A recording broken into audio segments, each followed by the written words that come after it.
বন্ধুরা দেখো আজকে মিনি কিচেনটা একটু গুছিয়েছি। তো কিছুদিন হলো খুব বৃষ্টি হচ্ছিল, সেই জন্য মিনি কিচেনের ভিডিওতে করা হচ্ছিল না। তো দেখো আজকের সৌন্দর্য করে মানে গাছপালাগুলো ঠিকঠাক করে দিয়েছি, কারণ এবার শীত পড়ে যাবে আর এখানে কিন্তু ফুল আর ফুল হয়ে যাবে, মানে ফুলের বাগান যেটা বলতে পারো। তো এখন আপাতত যা রয়েছে সেটা নিয়ে একটা ডেকোরেশন করেছি। দেখো এখানটা হচ্ছে তোমার মাখা ভিডিও হবে আর ওখানে হচ্ছে তোমার মিনি কিচেন। আর দুজনকে আমি অনেকক্ষণ দিয়ে ডাকছি, আমাকে বললো মা তোমার হাতে কাজ করে দাও। বলে কোথায় যে গেছে মেয়েটা, কি খেলছিস, কোথায় গিয়েছিলিস? তোকে তো আমি অনেকক্ষণ দিয়ে খুঁজছি, কোথায় গিয়েছিলিস? ওখানে ছিলাম। তোর হাতে ওটা কি?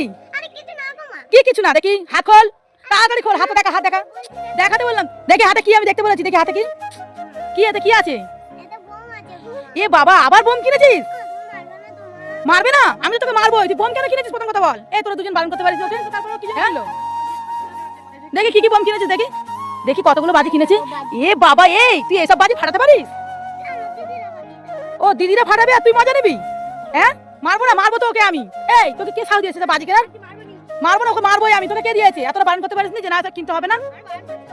শুনিনি তাই তো? ও তো ওরকমই, প্রত্যেকটা জিনিসের জেদ মানে প্রচন্ড। ঠিক আছে দুজন মিলে সাথে থেকে ফাটাবি, ঠিক আছে? আর দূর থেকে মানে ফাটাবি, কাছ থেকে ফাটাবি না।